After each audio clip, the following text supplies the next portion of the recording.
Welcome pong muli sa ating YouTube channel. Kung kayo ay bago pa lamang sa aking channel at ngayon pa lang nakapanood ng ating mga vlog, paki-like, comment at subscribe. Alam natin mga kapatid, sa lahat po ng mga kapatid sa Iglesia ni Cristo, alam natin na hindi natin matatakasan o hindi tayo makakaligtas sa mga umuusig sa atin, lalong-lalo na po sa panahon po natin ngayon. Napakarami po ang mga umuusig sa Iglesia ni Cristo. Kahit po noong panahon po ng kapatid na Felix Manalo, napakarami pong mga umusig sa sugo ng Diyos sa mga uling araw. Lalong-lalo na po ang kapatid na Felix Y. Manalo noon, siya po ay nag-iisa pa lamang at wala po siyang katuwang. Subalit mga kapatid, alam natin at saksim buhay yung ating mga lolo, mga lola na nakaranas ng pag-uusig na kasama ang sugo sa mga uling araw. At sa panahon din po ng kapatid na Eranio Manalo ay mayroon din pong manguusig sa Iglesia ni Cristo noon. Napakatindi po ng pag-uusig sa Iglesia ni Cristo noon, nung kapanahunan po ng kapatid na Eranio Manalo. Ang umuusig po noon, yan, alam po ng mga matatandang mga kapatid na ang matinding umuusig po noon sa Iglesia ni Cristo ay si Ginoong Soriano, di ba? Di ba mga kapatid, kung natatandaan po ninyo, si Eli Soriano ay matinding umusig. Siya ang pinakakalabang mortal daw ng Iglesia ni Cristo. Sinasabi pa nga ni Eli Soriano na ayaw lumaban ng Iglesia ni Cristo na debate sa kanya. Blapper lang po si Eli Soriano. Alam po natin na ang totoo na walang aatrasan, na walang uurungan, kahit alinman o kahit anuman, lalong-lalo na po kung pag-uusapan, ang Biblia. Hindi po uurong ang mga kapatid natin ng mga ministro upang maipagtanggol po ang ating pananampalataya. At ngayon naman po sa panahon po ng kapatid na Eduardo B. Manalo, ngayon ay naranasan na po natin at naranasan natin ang ibang paraan. Kasi nasabi ko pong ibang paraan, ngayon po kasi meron ng social media, di ba? Meron na pong social media. Napakabilis pong kumalat ang mga fake news po ngayon. Napakabilis po. Unang-una nga pong umusig. Diba? Unang umusig sa panahon po ng kapatid na Eduardo B. Manalo ay si Epifanio. Diba? Diba mga kapatid? Si Epifanio Labrador. Lahat. Kabilang na po ako doon. Lahat po ng mga kapatid sa Iglesia ni Cristo ay talagang nagalit, talagang kumulo, talagang nagsalubong ang mga kilay ng mga kapatid natin sa Iglesia ni Cristo sa ginawang pang-alipusta, pagmumura at pagbabanta ni Epifanio Labrador sa ating tagapamahalang pangkalahatan. Ngayon po, ano na po ang nangyayari ngayon? Ano na po ang nangyayari ngayon kay Epifanio Labrador? Siya po ngayon ay nagtatago na. Siya po ngayon ay nasa bundok. At aharapin pa po niya yung mga kaso na isinampa ng mga kapatid natin laban kay Epifanio Labrador na walang ginawa kundi manira, pagbantaan, murain tayong mga Iglesia ni Cristo. Kwento ko lamang po sa inyo. Kwento ko lamang po sa inyo. Nung ito po ay talagang nangyari. Ako po kasi nagpa-parking dyan sa may Pure Gold Crossing, Calamba. Opo, nag-a-assist po ako ng parking dyan. Nilapitan po ako ng isang kapatid na nagpa-parking dyan. Suki po ng Pure Gold yun. Nilapitan po ako ng kapatid na yon at sabi niya sa akin, Brad, hindi mo ba nakita si Epifanio Labrador dyan? Opo, totoong nangyari po yun. Siguro dahil sa galit ng ating kapatid, kasi sabi nga po ng kapatid na tinig ng karunungan, tao lang po tayo. Tao lang tayo na may damdamin, diba? Tao lang tayo na nagagalit din. Kaya sabi nga po ng kapatid sa akin, hindi mo ba nakita si Epifanio Labrador dyan? Baka nandyan. Kurutin natin kahit konti, sabi po ng kapatid. Kaya, hindi po natin makakalimutan. Opo, hindi po natin makakalimutan ang pangalang Epifanio Labrador na ang totoong pangalan niya ay Richard, di ba mga kapatid? Alam na natin ang totoong pangalan ni Epifanio Labrador. Kung kayo po ay bago pa lamang sa aking channel at ngayon pa lang nakapanood ng ating mga vlog, paki-like, comment at subscribe.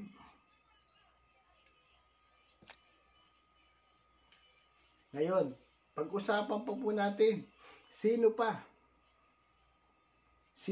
ang umusig? Sino pa ang tawag dito? Ang gustong gumaya, di ba? Sino pa ang gustong gumaya kay Epifanio Labrador? Ayun, si Lola Marie o si Aling Marie. Si Aling Marites. Ang banat naman po ni Aling Marie ay meron daw utang. Meron daw utang ang Iglesia ni Cristo na 9 billion pesos. Yun. Sabi ni Lola Marie, ang Iglesia ni Cristo. Si Eduardo Manalo, ito po ang sinabi ni Aling Maria, si Eduardo Manalo kaya hindi makaalis o makakalas kay Duterte dahil may utang. Dahil may utang daw, si ka Eduardo Manalo ng 9 billion, uulitin ko po, ng 9 billion pesos. Aling Marie, kung makikinig ka o kung mapapanood mo ang vlog kong ito, sabi ko sa iyo, itago nyo pong mabuti. Kasi medyo may edad na po si Aling Marie. Kaya gagalangin po natin. Sabi ko nga po, parang lola ko na po. Parang lola ko na po si Aling Marie. Aling Marie, dapat itago mong mabuti yung sinasabi mong ebidensya na mayroong utang si ka Eduardo B. Manalo ng 9 billion pesos. Baka pag sinampahan ka ng kaso ng mga kapatid, wala kang maipakitang ebidensya, magagaya ka. Magagaya ka kay Epifanio Labrador, di ba? Pero alam natin mga kapatid, danas na natin na ang Diyos ang hahatol, ang Diyos ang magsasanggala, ang ating Panginoong Diyos ang ating kalasag. Kaya siya po ang bahala. Siya po ang bahalang umusga sa mga umuusig, mga naninira, at mga nagsasabi ng walang katotohanan tungkol sa ating mga iglesia ni Kristo. O mga kapatid, kung kayo po ay nanonood ngayon sa akin, mag-comment po kayo. Sabihin po ninyo kung anong lokal po kayo at kung anong distrito po kayo para ma-shoutout ko po kayo o para makapag-reply po ako sa inyo. Ngayon naman po ang pinakamatindi.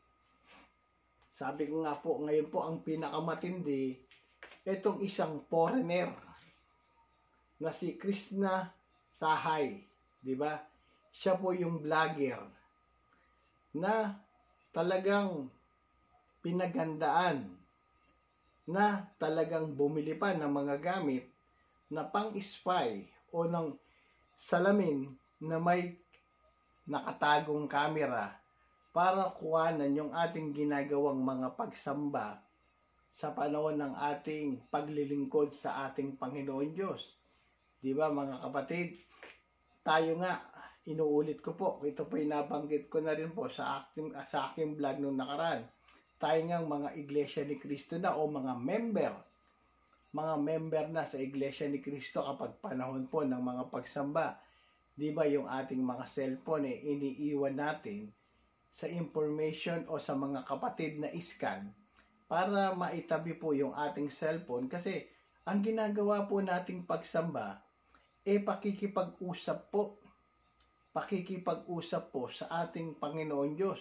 Sa panahon po ng ating pagsamba, nakakatanggap po tayo ng mga aral, ng mga salita ng ating Panginoon Diyos na nakasulat sa Biblia. At sa panahon po ng ating pagsamba, lumalakas po ang ating pananampalataya, di ba? Kumakain po ang ating kaluluwa.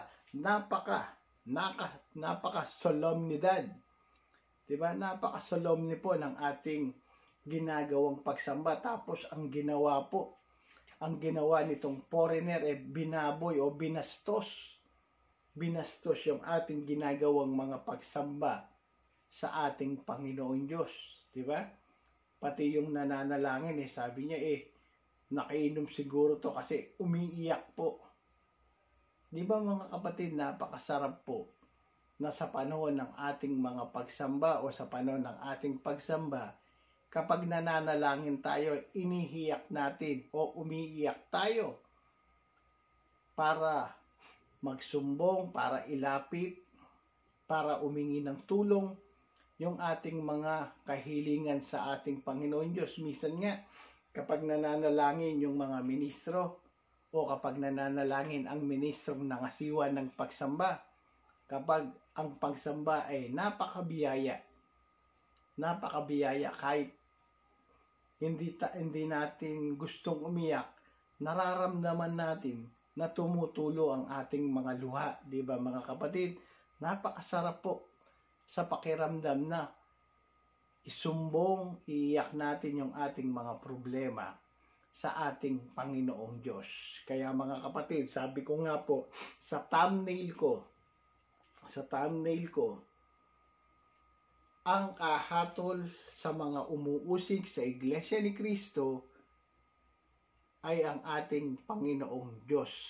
Kaya po, sa mga uusig pa, sa mga mag-iisip pa na gamitin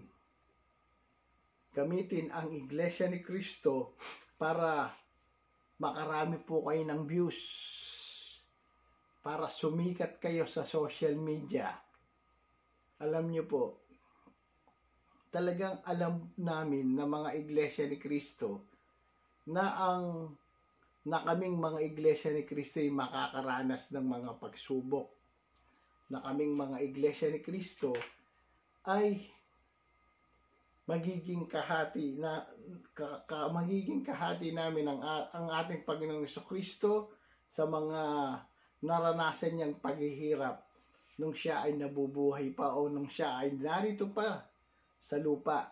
Ang ating Panginoong Jesucristo hindi nakaligtas sa pag-uusig ng sanlibutan, lalo na tayo na mga Iglesia ni Cristo o mga hinirang ng ating Panginoong Jesucristo. Hindi tayo makakaligtas sa mga darating na mga pag-uusig sa atin.